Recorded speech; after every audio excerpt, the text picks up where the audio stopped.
Hello everyone, welcome to Sipika Social Science classes. So dear student, in this lecture we will discuss about our last topic, that is how can parties be reformed. कि parties में सुधार कैसे आना चाहिए, कुछ problems को वो face कर रही हैं उनको कैसे दूर किया जा सकता है। और लास्ट वाले लेक्चर्स में मैंने आपको कुछ चैलेंजेस बताए थे। 4 टाइप के हमारे चैलेंजेस थे जिनको पॉलिटिकल पार्टीज फेस कर रही थी, वो हमने लास्ट वाली वीडियो में जो डिस्कस किया है।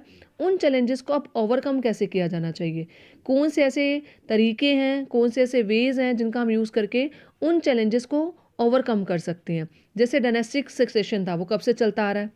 मनी और मसल पावर का भी यूज़ किया जा रहा था, तो उनको कैसे एंड किया जा सकता है। तो ये जो हमारा टॉपिक होगा ये लास्ट वाली वीडियो से रिलेटेड है कि जो चैलेंजेस हैं, जो पॉलिटिकल पार्टी चैलेंजेस फेस कर रही थी, 4 टाइप के जो चैलेंजेस थे, उनको आप कैसे दूर कर सकती हैं। तो स्टार्ट करते हैं अपना इस वीडियो लेक्चर में कि कौन से ऐसे रिफॉर्म्स हैं जो लिए जाने चाहिए या कौन से ऐसे रिफॉर्म्स हैं जो लिए जा चुके हैं ताकि पॉलिटिकल पार्टीज़ को प्रॉब्लम क्रिएट ना हो। अब है, अगर हम बात करें रिफॉर्म्स मतलब सुधार, और willingness to reform means reform का मतलब है सुधार की ज़रूरत है। किनको? पॉलिटिकल पार्टीज चाहती है सुधार होना चाहिए, क्योंकि वो कुछ प्रॉब्लम को फेस कर रही हैं जिनकी वजह से वो परेशान है और वो चाहती हैं कि वो परेशानी है वो दूर हो जाए। अब बात करें विलिंगनेस टू रिफॉर्म की। अब जो चेंजेस है वो लाएगा कौन, लाना किसको पड़ेगा? जो चेंजेस रिफॉर्म्स करने हैं, हम क्योंकि खुद चेंजेस नहीं लाते हैं, हम लीडर्स को इलेक्ट करते हैं, रिप्रेजेंटेटिव गवर्नमेंट चलाते हैं। अब वो रिफॉर्म्स भी कौन लेके आएंगे, उसके लिए लॉज कौन बनाएंगे? पॉलिटिकल पार्टीज ही लॉज बनाएंगी। तो अब चेंज लाएगा पॉलिटिकल लीडर्स, चेंज लाएंगे। अब ये बताओ कि पॉलिटिकल पार्टीज के सामने ये चैलेंजेस हैं। अब जो चैलेंजेस थे उनसे कहीं ना कहीं पॉलिटिकल पार्टीज को खुद फायदा हो रहा था, क्योंकि अगर आपको इलेक्शन में जीतना है तो आप मनी का यूज़ करोगे, मसल पावर का यूज़ करोगे। अब आप खुद गलत तरीकों का यूज़ करके अगर अपनी गवर्नमेंट बना रहे हो, अपनी सरकार चला रहे हो, तो क्या आप चाहोगे वो चैलेंजेस दूर हो जाए? क्योंकि अगर वो चैलेंजेस ख़त्म हो जाते हैं तो आप भी मनी और मसल पावर का यूज़ करके सरकार नहीं बना सकते, या डायनेस्टिक सक्सेशन का यूज़ करके आप अपने बेटे को या अपने फैमिली में किसी को सीट नहीं दे सकते। तो रिफॉर्म कहना और रिफॉर्म करना दोनों में बहुत अंतर है। आप रिफॉर्म्स की बात कर रहे हो, पर क्या आप चाहते हैं, पॉलिटिकल लीडर्स चाहते हैं, पॉलिटिकल पार्टीज चाहते हैं कि वो रिफॉर्म्स होने चाहिए? तो दोनों में डिफरेंस है। तो अब इस लेक्चर में बताते हैं कि कौन से ऐसे एफर्ट्स हैं या कौन से ऐसे सजेशन हैं जो लिए जाने चाहिए जिससे पॉलिटिकल पार्टीज़ की रिफॉर्मेशन हो सके, उनमें रिफॉर्म आ सके। अब स्टूडेंट्स, इस वीडियो लेक्चर में हम डिस्कस करेंगे कौन से ऐसे एफर्ट्स हैं जो गवर्नमेंट के द्वारा किए जा चुके हैं, the steps which have been taken by the government to reform the political party, और the steps which can be taken to reform the political parties. मतलब कुछ ऐसे स्टेप्स हैं, जैसे इसमें 3 जो है, first anti defection law, affidavit, और steps taken by the election commission. ये कुछ स्टेप्स हैं दैट हैव बीन टेकन, जो लिए जा चुके हैं गवर्नमेंट के द्वारा ताकि इम्प्रूवमेंट हो सके। और कुछ ऐसे हैं जिसमें हम पढ़ेंगे जैसे वह स्टेप्स कैन बी टेकन। कुछ स्टेप्स ऐसे हैं जो लिए जाने चाहिए, कुछ लिए जा चुके हैं और कुछ लिए जाने चाहिए। इसमें आपका क्वेश्चन जो बन के आ सकता है वो ऐसे भी आ सकता है, how can political parties B reform, तो आप उसमें पूरा एक्सप्लेनेशन देंगे। और कुछ ऐसा भी आ सकता है, वह steps have been taken by the government to reform the political parties, उसमें आप ऊपर वाले 3 लिख देना। और अगर ये आ जाता है what steps can be taken, कौन से स्टेप्स लिए जाने चाहिए, तो उसमें आप ये वाला एक्सप्लेनेशन दोगे। और अगर वैसे आ जाए कि how can political parties B reform, तो आप उसमें पूरा एक्सप्लेनेशन लिख सकते हैं। तो आपका इजिली 5 मार्क्स का क्वेश्चन कवर हो जाएगा और आपको आसानी से 5 मार्क्स मिल भी जाएंगे। तो स्टार्ट करते हैं anti defection law. Anti defection law है, अब एंटी डिफेक्शन का मतलब होता है कि सपोजिंगली, मान लो मैं आपको एक एग्जांपल देती हूँ कि मैं बीजेपी से हूँ और बीजेपी पे मुझे टिकट मिल चुकी है और मैंने वहाँ पर एक कॉन्स्टिट्यूएंसी में खड़ी हुई हूँ मैं, और वहाँ से मैंने कंटेस्ट किया और वहाँ से मैं जीत चुकी हूँ। तो मुझे एक सीट मिल चुकी है, मतलब मैं वहाँ से जीत गई हूँ। अब क्या करेगी दूसरी गवर्नमेंट है, अब वो मुझे ज़्यादा पैसे के लालच देके या मतलब ज़्यादा मनी ऑफर करके मुझे अपनी तरफ अट्रैक्ट करेगी। और अगर मैं अब जहाँ से मैं जीती हूँ, मैं बीजेपी की तरफ से जीती थी, वहाँ पर मुझे सीट मिल गई थी, और अगर मैं पैसे के लालच में कांग्रेस की तरफ जाती हूँ, तो इससे क्या होगा, कांग्रेस की तरफ अगर मैंने जीतने के बाद उस पार्टी में मैं शामिल हुई हूँ, तो जो मैं जिस एरिया से मैं जीती हूँ वहाँ की मेरी सीट क्या हो जाएगी, ख़त्म हो जाएगी। तो वहाँ से मुझे वो सीट छोड़नी पड़ेगी, क्योंकि कैंडिडेट्स यही करते थे पहले कि एक एरिया में एक पार्टी से वो इलेक्शन जीत जाते थे, और जब वहाँ से वो इलेक्शन जीत जाते थे तो दूसरी पार्टी उन्हें ज़्यादा पैसे ऑफर करती थी कि आप हमारी पार्टी में शामिल हो जाइए। तो उन पार्टी के पास ये होता था कि जहाँ से ये जीता है वो सीट्स भी हमारे अंदर इंक्लूड हो जाएगी, तो हम इसको पैसे ज़्यादा देंगे और ये बंदा हमारे अंदर इन्वॉल्व हो जाएगा और इसकी सीट भी जहाँ से ये जीता है वो हमारे अंदर इंक्लूड हो जाएगी। तो पहले ऐसे चलता था, पर अब गवर्नमेंट ने क्या कर दी, एंटी डिफेक्शन लॉ बना दिया। एंटी डिफेक्शन मतलब डिफेक्शन को रोकने के लिए क्या लॉ बना है, to stop MP and MLAs from defection. According to this, if any MLA or MP, कोई भी एमएलए है, चाहे लेजिस्लेटिव असेंबली का मेंबर है, चाहे मेंबर ऑफ पार्लियामेंट है, अगर वो अपनी पार्टी चेंज करता है तो जहाँ से उसने जीता था उसकी वो सीट वहाँ से ख़त्म हो जाएगी, उसको वो सीट नहीं मिलेगी अगर वो दूसरी पार्टी जीतने के बाद ज्वाइन करता है। क्योंकि अगर मैं कहीं से जीती हूँ और मुझे वहाँ पर टिकट मिल चुकी थी और मैंने वहाँ से इलेक्शन कंटेस्ट किया, वहाँ से मेरे को जीत हासिल हुई है, जीत हासिल के बाद मैं दूसरी पार्टी में जा रही हूँ पैसे के लालच में, तो आपको वहाँ की सीट पहले छोड़नी पड़ेगी। तो इस लॉ से क्या इंप्रूवमेंट हुई थी, इस लॉ से ये इंप्रूवमेंट हुई है कि अब कोई लीडर अगर जीत जाता है वो पार्टी छोड़ेगा नहीं, क्योंकि अगर वो पार्टी छोड़ेगा तो उसको वहाँ से उस जगह से अपनी सीट को छोड़ना पड़ेगा, वहाँ पर दोबारा इलेक्शन होंगे, कोई और लीडर वहाँ पर आएगा। ठीक है, तो इसलिए कोई पर्सन अब जीतने के बाद अब दूसरी पार्टी को ज्वाइन नहीं करेगा। तो इससे कहीं ना कहीं डिफेक्शन रुका था इस लॉ के कारण। अब जहाँ इसका एडवांटेज है उसका इसका एक डिसएडवांटेज भी है। अब धीरे धीरे हम देखेंगे एडवांटेज के साथ साथ डिसएडवांटेज भी क्या हुआ। This law has made any dissent more difficult. अब देखिए कई बार पार्टी में कोई प्रॉब्लम हो जाती है और कई बार पार्टी की कोई पॉलिसीज पसंद नहीं आती किसी पर्सन को, अगर वो चाहेगा भी ना कि मैं यहाँ से पार्टी चेंज कर लूँ तो भी वो चेंज नहीं कर पाएगा, क्योंकि अगर वो चेंज करेगा उसको पता है मेरी यहाँ से सीट चली जाएगी। तो इस चक्कर में इस प्रॉब्लम की वजह से उस पार्टी में प्रॉब्लम होने की वजह से, उस पार्टी की पॉलिसी नापसंद होने की वजह से भी, के कारण भी, मतलब अगर उसको नहीं भी पसंद है फिर भी उसको वहीं पर रहना पड़ेगा, क्योंकि अगर वो नहीं रहेगा तो उसकी सीट चली जाएगी। तो MPs and MLAs have to accept whatever the party leaders want. इसलिए एमपी और एमएलए को वही करना पड़ेगा जो पार्टी जैसा चाहती है, क्योंकि अगर आप दूसरी पार्टी ज्वाइन करोगे तो आपकी वहाँ से सीट खत्म हो जाएगी। तो ये था हमारा पहला लॉ जो पार्टी की रिफॉर्म्स के लिए था, ताकि कोई पर्सन पैसे के लालच में, मनी और मसल पार को दूर करने के लिए पैसे के लालच में कोई पर्सन दूसरी तरफ ना जाए, क्योंकि हमारा चैलेंज यही था ना कि मनी का ज़्यादा यूज़ होता है। अब मनी का यूज़ यहाँ पर क्या हो जाएगा, कम हो जाएगा, क्योंकि आप पार्टी चेंज नहीं कर सकते। सेकंड है एफिडेविट। अब एफिडेविट क्यों लिया जाता है, अब एफिडेविट में मैं आपको बता देती हूँ क्या होता है। आप किसी के सामने रिटर्न में कुछ एविडेंस दे रहे हो, जिसमें आप लिख रहे हो और कह रहे हो कि जो लिख रहा है वो पूरे होशोवाज में लिखा जा रहा है और जो लिखा है वो सही है, और अगर इसके अगेंस्ट कुछ भी पाया जाता है तो उसके खिलाफ कार्रवाई हो सकती है। तो एफिडेविट में जैसे अगर कोई प्रॉपर्टी हम लेते हैं तो उसमें पूरी कार्रवाई लिखते हैं कि ये मैंने लिखा है, पूरे होशोवाज में लिखा है, तो वही एफिडेविट है। अब वो एफिडेविट का यूज़ इसमें क्या है कि candidates are required to file an affidavit giving details of his property and criminal cases pending against him.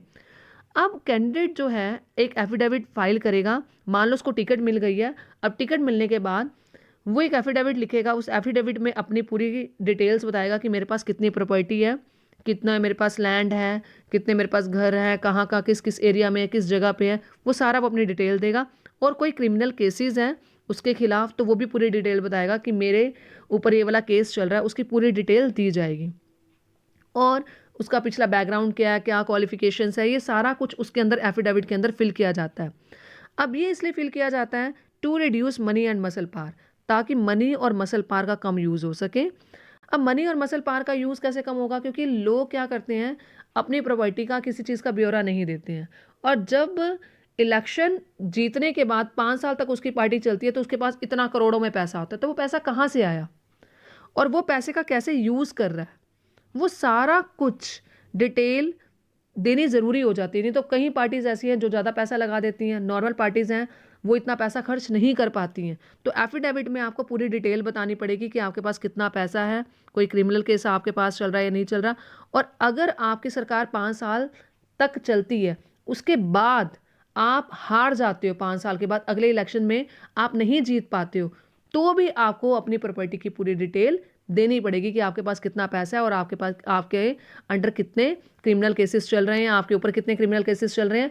और ये सारी इन्फॉर्मेशन जो है ये पब्लिक को रिवील की जाती है ताकि पब्लिक को भी पता चले कि जिस लीडर को हम चूज़ कर रहे हैं उसके पास क्या है, किस तरीके से वो काम कर रहा है। ये सारी इन्फॉर्मेशन पब्लिक को रिवील कर दी जाती है।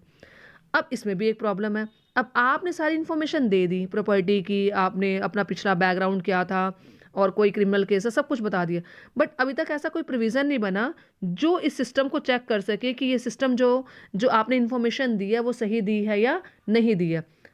रिफॉर्म्स किए गए हैं पर उसके साथ कुछ ना कुछ प्रॉब्लम्स थी। अब थर्ड हमारा है steps taken by the election commission. अब इलेक्शन कमीशन ने भी मैंडेटरी कर दिया है, जैसे हमारा एक चैलेंज था पीछे lack of internal democracy. Lack of internal democracy में क्या था कि जो टॉप लेवल के जो लीडर्स थे वही सारे सब कुछ उनके हाथ में ही होता था, सारी पावर उनके हाथ में होती थी, डिसीजन भी वही लेते थे, कोई ऑर्गेनाइजेशन मीटिंग्स नहीं करते थे, कोई इंटरनल इलेक्शंस नहीं होते थे। अब क्या कर दिया है इलेक्शन कमीशन ने मैंडेटरी कर दिया है कि जो पार्टीज़ हैं वो अपनी ऑर्गेनाइजेशनल इलेक्शंस करेंगी और अपने इनकम टैक्स की रिटर्न्स देंगी, क्योंकि इनका इनकम होती है 1 लाख 2 लाख इतनी होगी लीडर की इनकम।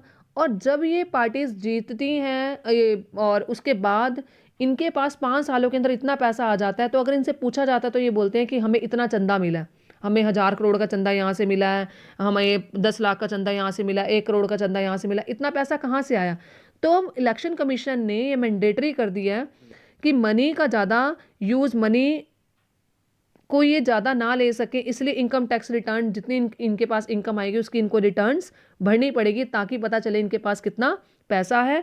और इन्हें अपनी ऑर्गेनाइजेशन जो इलेक्शंस हैं वो करने पड़ेंगे ताकि हायर पोस्ट में कौन सा बंदा सिलेक्ट हो रहा है, हायर पोस्ट में आपने कैसे इलेक्शंस कंडक्ट कराए, उसकी पूरी इन्फॉर्मेशन, उसका पूरा रजिस्टर मेंटेन करना पड़ेगा। तो ये थे कुछ स्टेप्स जो लिए जा चुके हैं, जिसमें एंटी डिफेक्शन लॉ है कि कोई मिनिस्टर अगर एक पार्टी में जीत जाता है तो जीतने के बाद वो दूसरी पार्टी में नहीं जाएगा, अगर जाता है तो उसकी सीट वहाँ से क्या हो जाएगी, ख़त्म हो जाएगी। और दूसरा है एफिडेविट, आपको सारी इन्फॉर्मेशन देनी पड़ेगी आपके पास कितनी प्रॉपर्टी और कितने आपके पास क्रिमिनल केसेस चल रहे हैं। थर्ड वन है अगर जो इलेक्शन कमीशन है वो ये कहेगी पॉलिटिकल पार्टीज अपनी इनकम टैक्स रिटर्न्स भरें और ऑर्गेनाइजेशन इलेक्शंस करें, और जो उनकी हायर पोस्ट हैं उनके लिए कैसे वो इलेक्शन कंडक्ट करवा रही हैं उसके भी ओपन लिस्ट होनी चाहिए। तो ये स्टेप्स जो हैं विच हैव बीन टेकन, जो लिए जा चुके हैं। अब कुछ स्टेप्स हैं विच कैन बी टेकन, जो लिए जाने चाहिए। The steps which can be taken to reform the political parties in India, उनके बारे में हम पढ़ेंगे। ये कुछ स्टेप्स हैं जो लिए जाने चाहिए ताकि पॉलिटिकल पार्टीज में रिफॉर्म आ सके। Regulation of internal affairs of political party, वही लैक ऑफ इंटरनल डेमोक्रेसी वाला पॉइंट यहाँ भी आ रहा है। A law should be made to regulate the internal affairs of the political party, वो अपना एक रजिस्टर मेंटेन करे अपने मेंबर्स का कि हमारी पार्टी में कितने कितने मेंबर्स हैं। To have an independent authority होनी चाहिए। To hold open election to the highest post, highest post के लिए जो इलेक्शन होने चाहिए वो सबको रिवील होने चाहिए, वो ओपन इलेक्शन होने चाहिए ताकि कुछ भी गड़बड़ ना हो सके।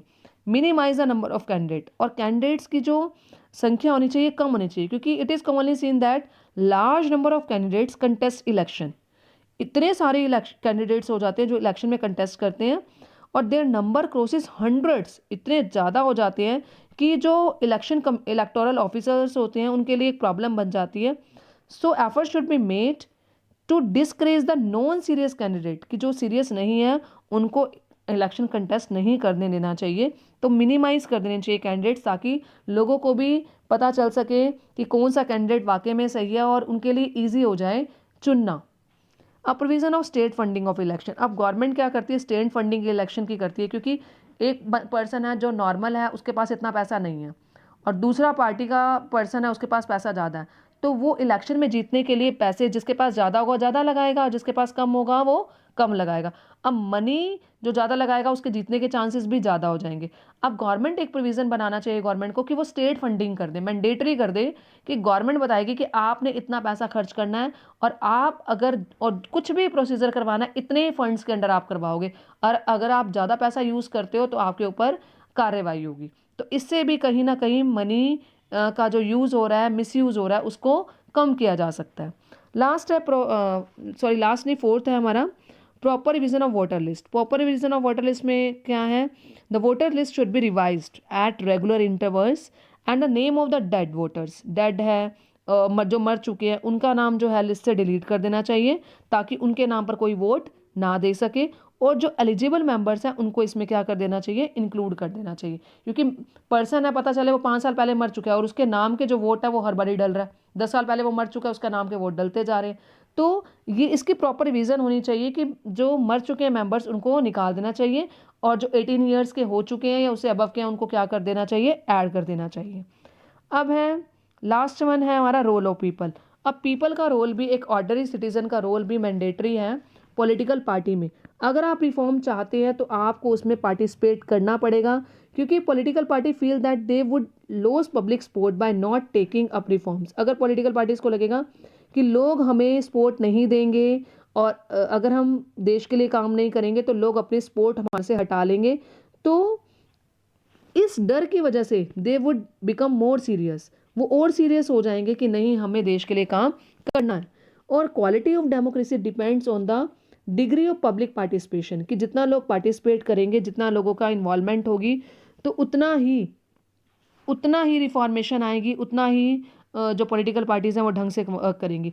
अब लोग जो है वो इन्वॉल्वमेंट कैसे दिखा सकते हैं, पिटिशंस दे के या एगिएशन दिखा के, विद्रोह वगैरह करके, या अगर पार्टी ढंग से काम नहीं कर रही है तो उसकी पब्लिसिटी करके कि हमें इस चीज़ के बारे में बताइए कि हमें ये चीज़ समझ नहीं आ रही कि हमारी पार्टी कैसे वर्क कर रही है और ये जो काम कर रही है वो हमारे फेवर में नहीं कर रही है। तो ऑर्डिनरी सिटीज़न का पार्टिसिपेट करना बहुत ज़रूरी है। अगर वो पार्टिसिपेट नहीं करता तो रिफॉर्म करना बहुत मुश्किल हो जाएगा।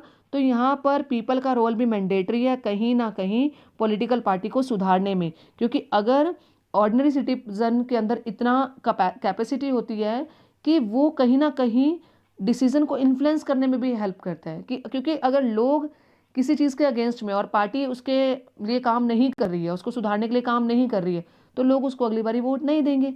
तो पार्टीज क्या करती है, लोगों के अकॉर्डिंग काम करती हैं, तो लोगों का पार्टिसिपेशन भी ज़रूरी है ताकि वो अपनी कंट्री को ढंग से चलाने में हेल्प कर सके। तो ये जो थे, ये आपका क्वेश्चन, ये चैप्टर ही ऐसा है जिसमें मेन मेन थीम्स हैं और जिसमें आसानी से 5 मार्क के क्वेश्चन बन जाता है। जैसे चैलेंजेस हमने पढ़ा क्या होता है पॉलिटिकल पार्टी के, वो भी एक 5 नंबर का क्वेश्चन इंपॉर्टेंट जिसके आने के चांसेस बहुत ज़्यादा हो जाते हैं। आपने पॉलिटिकल पार्टी के फंक्शंस पढ़े हैं, आइडियोलॉजीज पढ़ी हैं, स्टेट पार्टीज़ क्या होती हैं, नेशनल पार्टीज़ क्या होती हैं, और अब था हमारा ये लास्ट वाला टॉपिक था कि पार्टीज़ को कैसे रिफॉर्म किया जा सकता है। तो आप इसमें से जैसे मैंने लिखा हुआ है ऐसे भी लिख के अपने 5 मार्क्स आसानी से सिक्योर कर सकते हैं। तो स्टूडेंट्स, ये था आपका लास्ट टॉपिक जो इस चैप्टर का कंप्लीट हो चुका है।